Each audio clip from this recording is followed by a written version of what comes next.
Assalamu alaikum. My name is Mohammad Shoaib Zia and today we'll talk about the academic system of a school. जब हम school के academic system की बात करते हैं तो उसके अंदर सबसे पहली चीज आती है आपका करिकुलम कि आप कौन सी किताबें अपने स्कूल के अंदर इंप्लीमेंट करवाते हैं। मल्टीपल पब्लिशर्स आपके पास आते हैं और वो क्या क्राइटेरिया होने चाहिए जिसके ऊपर आप अपने स्कूल में किताबों की सिलेक्शन करते हैं। मेरे लिहाज से आपको अपने स्कूल में वो बुक्स लगानी चाहिए जिनको आपके टीचर्स अच्छे तरीके से पढ़ा सकें और फाइनेंशियल एतबार से आपके इलाके के अंदर वो किताबें लोगों की कुव्वत खरीद के अंदर भी होनी चाहिए। अगर फाइनेंस का कोई इशू नहीं है तो आप कैम्ब्रिज की बुक्स भी लगवा सकते हैं और भी टॉप लेवल की किताबें आप लगवा सकते हैं। दूसरे नंबर पे जो स्कूल की एकेडमिक सिस्टम में जो सबसे इंपॉर्टेंट चीज आती है वो स्कूल का मॉन्टेसरी सिस्टम, को इसे अर्ली चाइल्ड एजुकेशन सिस्टम या अर्ली ईयर्स प्रोग्राम भी कहा जाता है। इसके अंदर सबसे जरूरी होती है आपके पास प्रोफेशनल टीचर्स का होना। सबसे पहली चीज आपने एक अच्छी किताब लगाई, उसके बाद अपने अच्छे मॉन्टेसरी ट्रेंड टीचर्स आपके पास होने चाहिए। किसी भी स्कूल की जो बेस है वो उसकी मॉन्टेसरी सिस्टम डेवलप करता है। जितनी ज्यादा स्ट्रॉन्ग आपकी मॉन्टेसरी सिस्टम होगी, जितने ज्यादा उसके अंदर एडमिशन होंगे, वही बच्चे कल को आपको अगले 8-10 साल तक आपके स्कूल के अंदर कंटिन्यू करेंगे। तीसरे नंबर पे जो चीज आती है वो आपकी आती है स्टाफ की हायरिंग। तो वो क्या क्राइटेरिया जिसके ऊपर आप अपने स्टाफ को हायर करते हैं, किस तरीके से आप उनसे टेस्ट लेते हैं, किस तरीके से आप उनके इंटरव्यूज कंडक्ट करते हैं, किस तरीके से आप उनके डेमो लेक्चर्स लेते हैं और क्या क्वालिफिकेशन की बेस के ऊपर आप उनको जॉब देते हैं। याद रखिएगा, हमेशा अच्छे स्कूल से मुराद हम लेते हैं तो इट मीन्स कि वहां पे टीचिंग स्टाफ अच्छा होता है। आप जितना मर्जी अच्छा इंफ्रास्ट्रक्चर बना लें, एक अच्छे टीचर के बगैर आप कभी भी अपने स्कूल को कामयाब नहीं बना सकते। तीसरे नंबर के ऊपर आपने बुक्स की भी सिलेक्शन कर ली, आपकी स्टाफ की हायरिंग भी होगी, उसके बाद आपकी स्टाफ की ट्रेनिंग।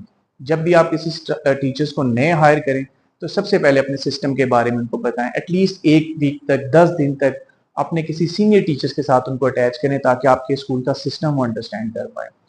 उसके बाद जो आपकी इंपॉर्टेंट चीज आती है वो आपकी आती है असेसमेंट। आप किस तरीके से बच्चों से एग्जाम कंडक्ट करते हैं, वो एग्जाम पेपर्स कौन बनाता है, उनकी चेकिंग कैसे की जाती है और बच्चों को किस तरीके से एनालाइज किया जाता है।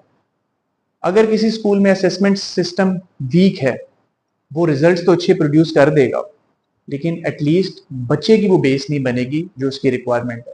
तो लिहाजा हम ये रिकमेंड करते हैं कि आपकी असेसमेंट जो है उसके अंदर एक इंडिपेंडेंट कोई टीचर होना चाहिए या स्कूल में सिस्टम होना चाहिए जो कि बच्चों की असेसमेंट बना सके।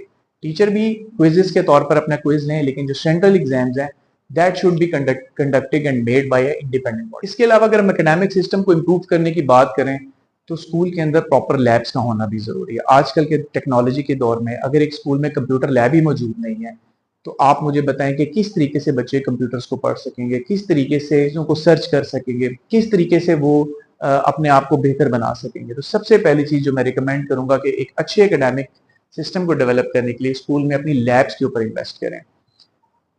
साइंस लैब्स के अंदर इन्वेस्ट करें, कंप्यूटर लैब्स में इन्वेस्ट करें। एटलीस्ट उनके अंदर इंटरनेट की फैसिलिटी लाजमी होनी चाहिए और ये इतनी ज्यादा एक्सपेंसिव नहीं। और जब आपने ये सारी चीजें डेवलप करनी तो अब आपको एक ऐसे निजाम की जरूरत है जिसके अंदर ये सारा चेक एंड बैलेंस का सिस्टम आपके स्कूल के अंदर मौजूद होना चाहिए।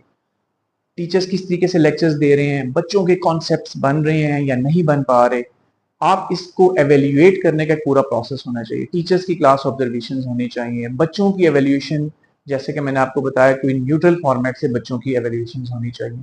बच्चों में लिखने की, रीडिंग की, राइटिंग की, कॉन्सेप्ट्स को समझने की और उसके बाद उसको डिलीवर करने की सलाहियत कितनी होनी चाहिए।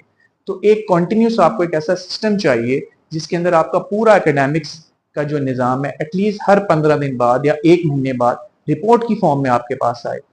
उस रिपोर्ट और उस डाटा के ऊपर जिस तरीके से एग्जाम्स के रिजल्ट्स के हम एनालिसिस करते हैं कि किस क्लास का किस सब्जेक्ट में कैसा रिजल्ट आया है, किन टीचर्स ने अच्छा रिजल्ट प्रोड्यूस किया, कौन से बच्चे हमारे फेल हुए हैं और उनकी रीजंस क्या है। इस तरीके से आप एक central academic system check and balance का डेवलप करके अपने स्कूल के एकेडमिक्स को बेहतर कर सकते हैं। Thank you.